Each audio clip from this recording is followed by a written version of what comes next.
Hey everybody, Carp Bros here. Carp Bros, woo woo, Carp Bros, woo woo.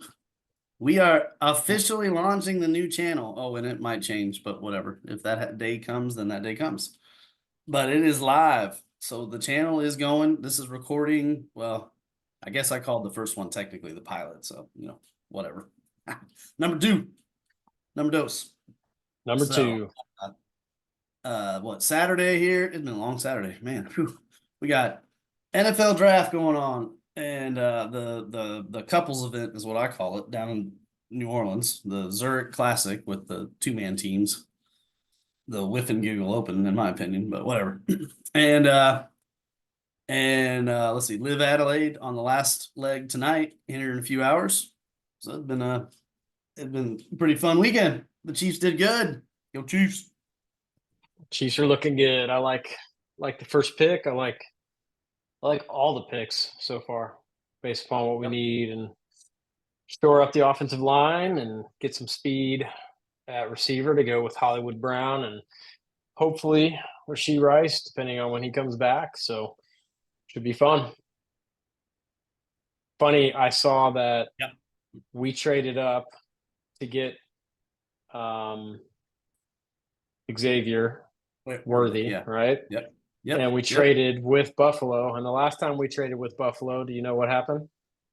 We won. Woo! Mahomes. But that's right. We got Patrick Mahomes the last time we traded up in the draft with Buffalo, which is hilarious. So sorry, Buffalo. Not working out for you. We'll see.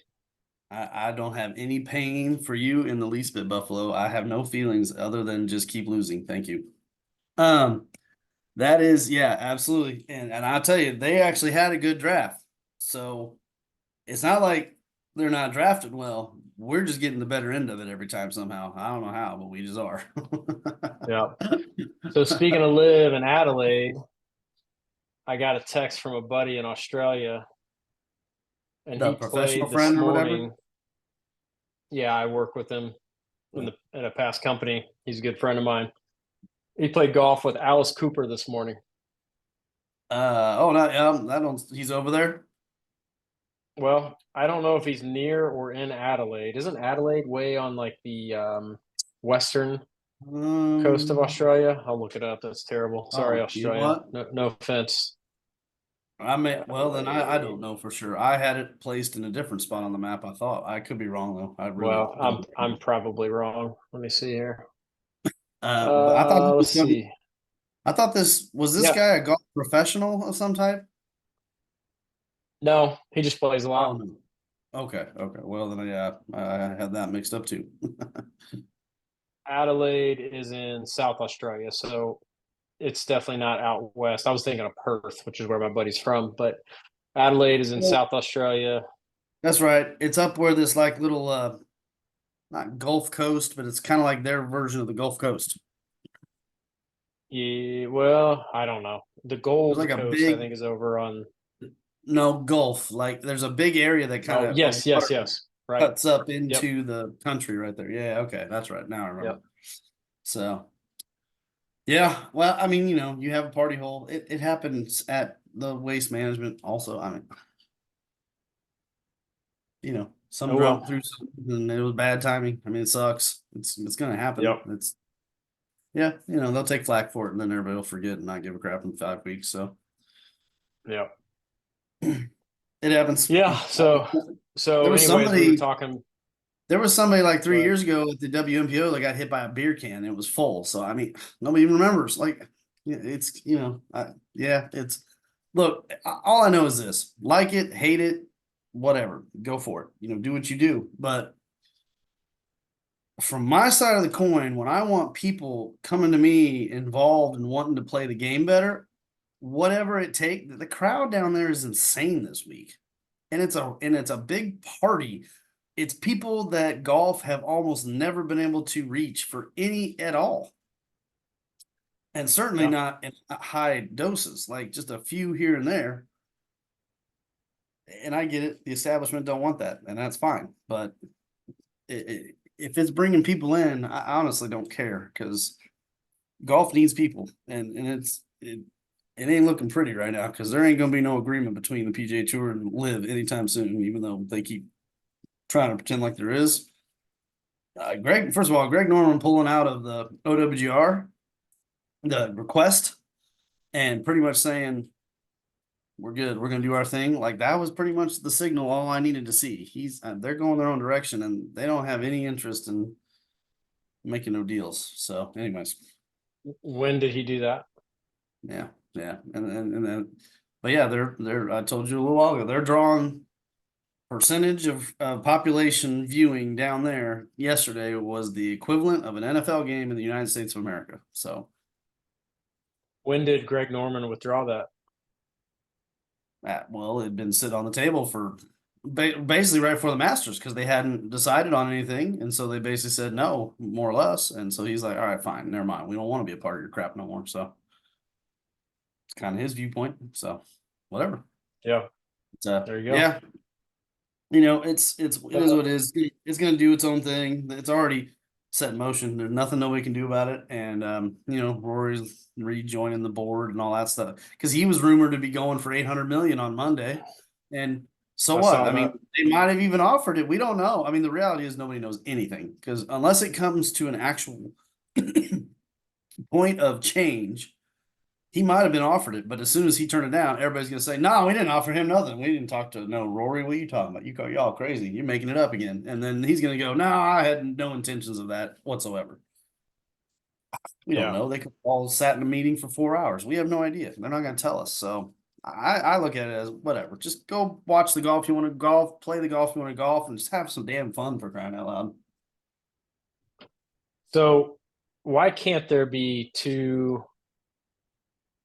very popular coexisting golf leagues is the wrong word, but the PGA stays and does its thing, and then Live does its thing, and over time, there's going to be a growth of good enough golfers to filter into both of them, which probably is not awful for the sport. Already exists. It always has been. You've got before Live, you already had the DP World Tour, first of all, so the European Tour, Asian Tour, South American Tour. There's like 9 major tours all around the globe already.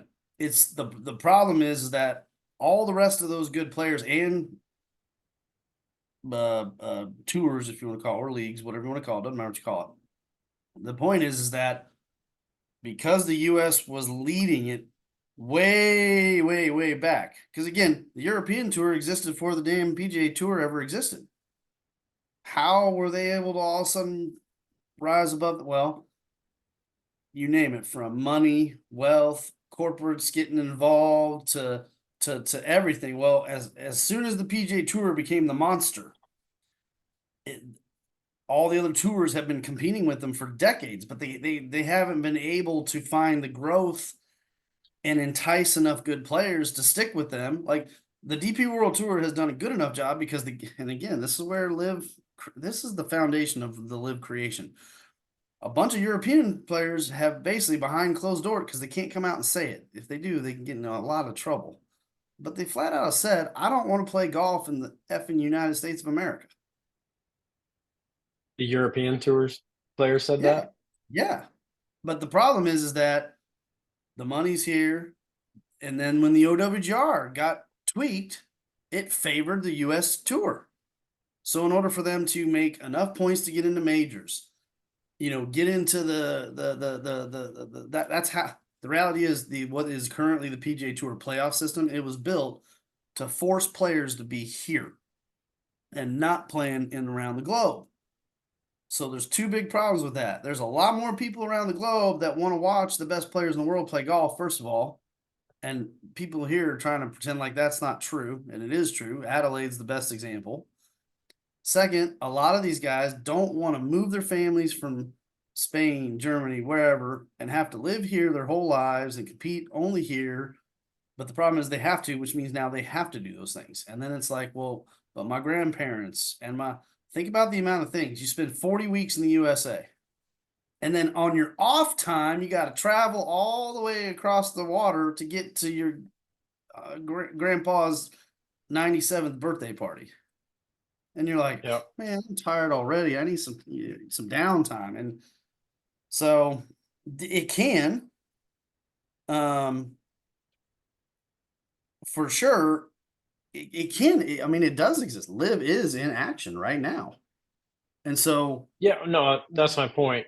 I mean, to me, if I think like longer term, last year when you and I talked, it was kind of like, well, what's the Masters going to decide? And the Masters holds a lot of weight because we all love the Masters and they hold a lot of power, so to speak. But it seems to me that power is going to slowly dwindle to some extent, so long as Live continues to thrive to the point that Liv's going to be like, we don't really care about the Masters. We've created our own thing, and they'll lose their leverage. In other words, yes and no. I mean, the Masters didn't cave, that's for sure, but the Masters exists on its own and will for a long time because there's so many of the top players that exist on Live already have, for the most part, exemptions into the Masters.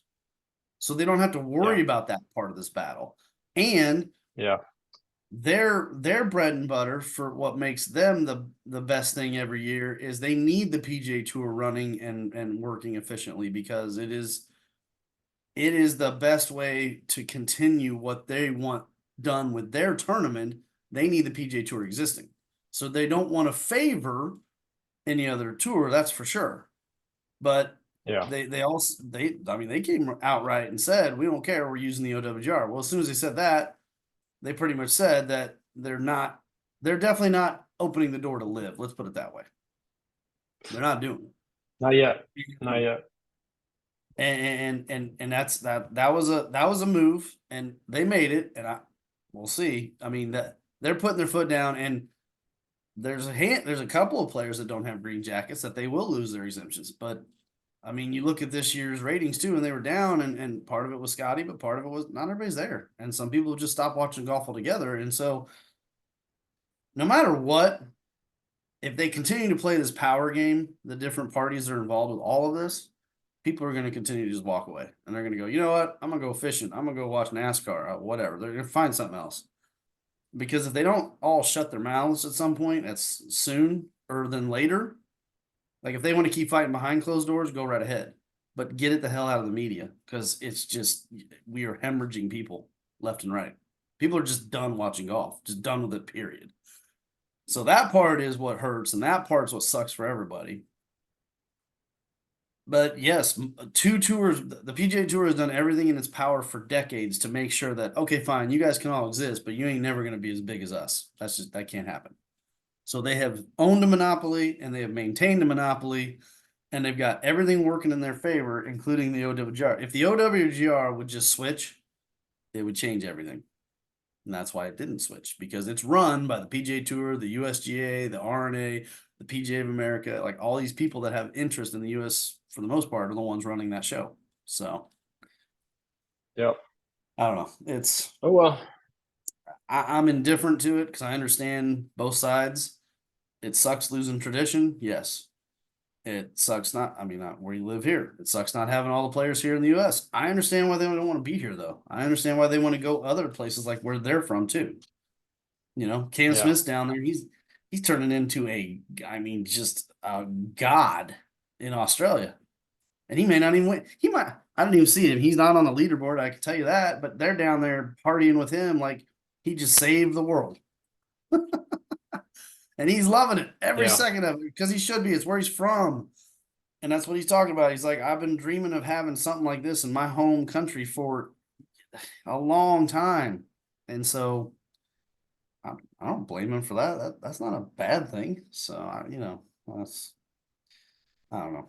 Everybody's done tired and of this topic, unfortunately. Everybody that's in it all the time, like me, those of us that are constantly absorbing this stuff every day, it's just like, just play what you want, watch what you want, just play golf and stop arguing. Yep. So, Yep. we'll see. I don't know. Interesting. Um. Yeah. So, what else? I'm trying to think. There was something else I saw earlier this week. I don't know what Yeah, it the was. bigger topics, I mean, the tour handed out quote unquote 950 million in equity stakes this week. Well, and I So, can't get the details of it because it's very high level, and the smart people out there that I know that have studied this very closely, that are also involved with this type of stuff in other aspects of the corporate world. I can't say that this is an accurate description, but this is what they basically said. Well, yes, but not really. They're getting these made up PJ Tour bucks, basically, or stocks, sort of. And there's so many of got them it. that we don't really know what they're worth in all reality. B, Okay. you mentioned nothing in the paperwork as to when and how you could sell them for real money in the first place. So to some people who are very knowledgeable about this kind of whatever, this setup that they're talking about, they are indicating that it's very shady, might be the word. I don't know. I mean, all I could understand from what I read was that they were like, the players shouldn't accept it because there's something wrong about it. That's not exactly what it's being made to look like Tiger got like $500 million according to this or something. And like Rory's getting like 300 million, and then like the rest of it's split up accordingly down the way.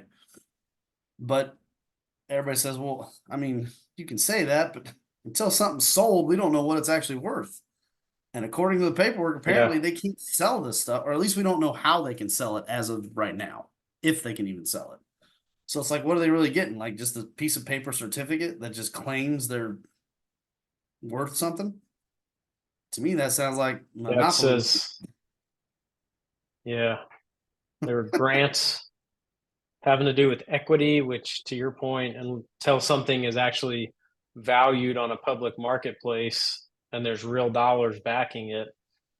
Now, if they can sell it and the PGA Tour is, that note or that debt, whatever is on them, then okay. But yeah, it seems like a desperation to keep the attention of players who are continuing to exit.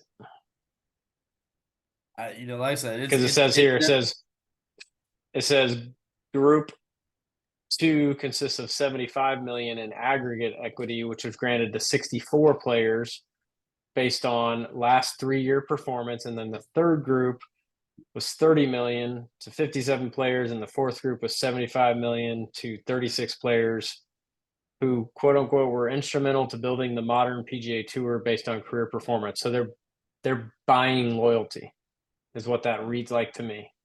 Bingo. And it Well, says here an eight year vesting period oh, sad. I didn't hear about where that year part. the grants will be worth 50% of their value after 4 years, 75% after six. This is just like a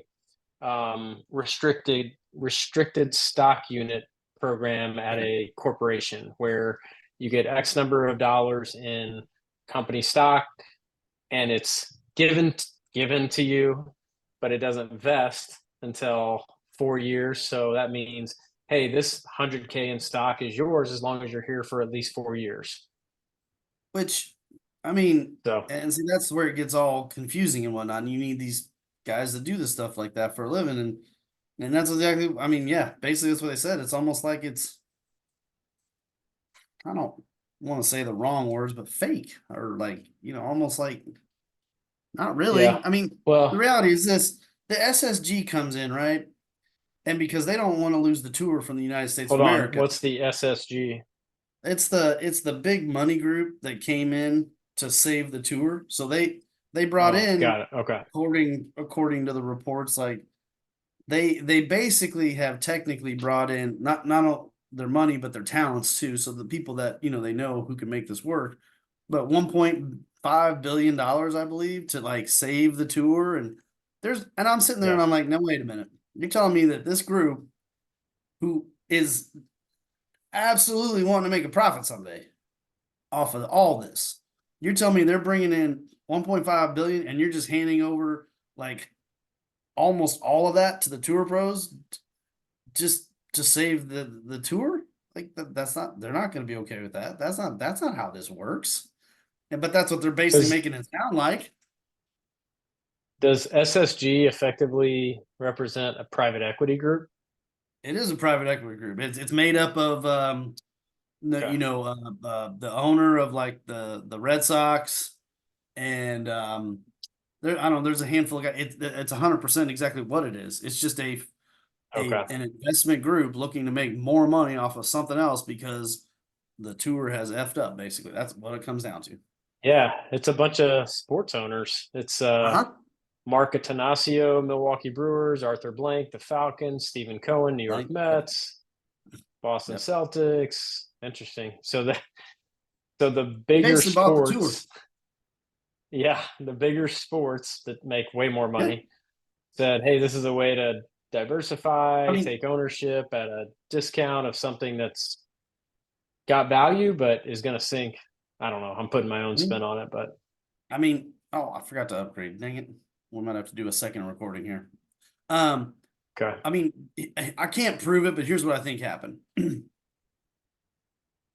Monahan, who really isn't in control of anything, it's the upper people that we don't even know exist that he's being told what to do. Yeah. But the reality is, they sat down and came into this meeting and they basically said, Monahan, you're an idiot. We all do way better on our side of the coin, and half of our teams can't win 5 games a year, but we make a huge profit. You're stupid. Get the hell out. We're taking over.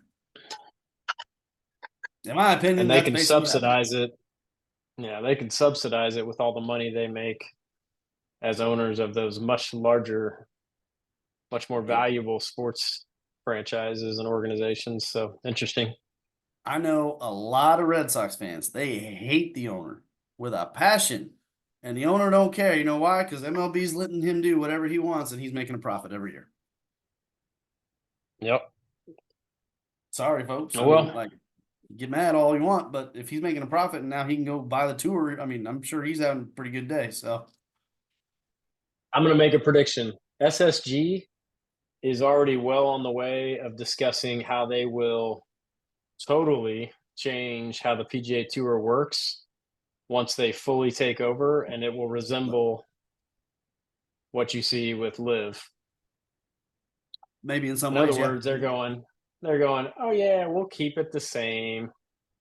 Yeah, But good. as we continue to take ownership over and therefore control, in order to make it a marketable product that people will watch and be interested in, we will change it to become a modern sport the way It, Live has, despite how oh, much it will make angry those blue bloods or what have you. Which, listen, I love golf as much as you do, and I love the history of it, and I always will. But to ignore the need for it to change to an mhm, extent to become more modern, mhm. so that people still enjoy the sport, Yeah. is nothing but foolishness. Well, here's the deal. You can almost see it from the outside looking in because I think it's the reason Tiger decided to stay because he saw the longer term output of where this can go. He's also Yeah, already in bed with those guys like Blank, and I think now the Red Sox because they've now bought TGL teams. So they're already all yeah, partnering with each other. I think Tiger's literally on the well, on the inside is what he's doing, puppeteering a whole lot of this stuff. And I bet he brought the SSG to the table, to be honest. I think he's the one that did it. So, yeah. And it says here Arthur Blank owns one of the six teams in the TGL. Is that what you're just talking about? yep, yep. Has that launched the TGL? No, so it was supposed to, but they didn't do it very smartly. They built this stupid outdoor like cover thing, like a tent basically, and a big windstorm Yeah, came through Florida and knocked it down like 3 weeks before they were supposed to start. And so that's so right. they Okay. they kind of they put it off another year. It'll be Monday nights in January this year, upcoming year. Right after, but Yeah, once the NFL season, Monday Night Football's like stop, boom, it's gonna be TGL Monday Night Golf. They're just playing on the yeah. same idea. So, but I think that's probably what's going on. I don't know. I mean, there's a lot of stuff, but yeah, the only thing the only part that you might be missing the boat a little is every single event that exists right now has a corporate sponsor tied to it. And those events, those locations, and those corporate sponsors don't want these events to go away. So they're still going to have to somehow modernize, but keep like at the same time. You're talking about the PGA events? Yeah, the PGA Tour events. Well, but correct me if I'm wrong, those sponsors care a little less about how the event goes off and care a lot more about how much views or The viewer, ratings. the viewership's number one. That's hands down number one. That is number one, no doubt. At the same time, they do care a lot about what's going on, not on TV so much with the players, on the grounds, corporate tents, the pro-ams, all the other intangible things that nobody sees. That's huge for them. Yeah, but they're not doing that out of the sheer goodness of their hearts. They're doing that also to make money. Yeah, no, So they're as long taking as like people their are top going, shareholders. yeah, as long as people are going, want to go, and or are watching on TV, they don't care if Absolutely. it's the PGA Tour or Live. They could care less. Oh, well, now to that except for point, I'll except agree. for I'll some of the agree. old blue blood corporates and executives, I'm sure, who in the back rooms want to see, as you've told me in the past, want to see the good old PGA stay the good old PGA, and that's fine. Like There's they'll some, always have that yes. opinion, but like they won't run corporations forever either. And No. board of directors and shareholders don't want to write a check to sponsor a big golf tournament if the return on the investment isn't there. So at the end of the day, as I told It's, you 3 years ago, yep. it is all about this, no Yeah. matter if you like it or not. And some have already pulled out, but there's now new sponsors in place. So going back to what you said, if a handful of them can figure out how to break free from the PGA Tour itself, this whole thing comes toppling down. So yeah, if you get somebody who's willing to kind of step up and go, hey, Farmers Insurance, and ain't Farmers Insurance open no more. So yeah, I'm already making a mistake. We don't know what it's called yet. They got to get a new sponsor. Torrey Pines tournament, and oh hey Pebble up there. Hey y'all, and hey WMPO down there in Zona, and Cays Valley, and down there in Florida. We're gonna create our own tour. Shh, don't tell nobody. If they So, I can mean, somehow find a way to do it, that's probably the next nail in the coffin. so all right. So here's where my head goes next. If I'm a Scotty Scheffler or I am a Colin Morikawa and I'm playing good golf and I'm making good money, there's really no rush to decide if I'm going to stay on the PGA or go to Live at the end of the day, because they're probably smart enough to know what you and I just talked about, which is this thing's all going to work itself out. I'm not getting in it. I'm just going to keep playing good golf, make good money. Totally understand why some guys are going to go to Live because maybe they're not playing as good a golf and it's an opportunity for them to make a living. No harm, no foul. But at the end of the day, this is all going to work itself out, and we're all going to be playing golf and probably for more money. And whether or not it's for whatever SSG creates or the Live tournament, it's just to each their own. For the Live, I'm assuming they have to travel around the globe more than the PGA, correct? Well, then the PGA for sure, but they only play one tournament a month, basically, too. In the Live tournament or in the Yeah, Live, yeah, that's the whole that purpose. But part again, of the most draw, of these and guys, it's Friday through Sunday, right? Not Thursday through Sunday. yeah, 3 days. But here's the thing: they want to play around the globe. That's where they're from. Most of the guys who left, guess what? They weren't born in America. No, I get it, but like the guys I just mentioned, though, Scotty Oh, Scheffler and Colin yeah, Morikawa, as an example, and I missed it. I should have caveat. They're from here, so they're like, well, I don't necessarily want to play around the world right now, anyways. I'm from here. I can play here. I'm playing good golf. I'm making good money. So let them work this nonsense out. I don't really care so much as I can keep playing good golf. Yeah, maybe I got to hmm play a little more, but that's okay right now. So it's like it's the different profile of golfer, right? A Ian Poulter or sure, a yeah, Graham. I'm screwing up his name. I love him. Graham McDowell. yeah, They're going, oh man, I'm Q4 of my career, and they're going to pay me that, and I get to play more in my home country, And I play Yeah. once a month. Well, of course. Duh. It, Yeah. we got about a minute, so we might have to close and start Yeah. up again. Those guys specifically, especially Scotty, because now Meredith's popping out kids and stuff. Like he don't want to go nowhere, and so and they're playing for something that's important to them because they've got now enough of a pocket of money built up and sponsors that are still with them that they're playing now more for legacy too. Yeah. So most of the guys who left already had legacy in place. Now people say, "Well, it's tarnished now." Like, well, we'll see about that. But the other part was huge money that changes their lives, and they get to go live where they're from again. And nobody wants to talk Yeah. about that. They're all like, "That's not why they win. They just win for the money." I'm like, I've watched the videos and the interviews, and they've all said how much they love being able to be closer to home, more time at home, watch my kids grow up, go to my grandparents' birthdays, you name it. And the PJ Tour guys on radio here and whatnot sit there and go, "That's crap. They went for money. They just sold out." I'm like, whatever. Okay, Good place fine. to hit pause. We'll pick up the conversation on the next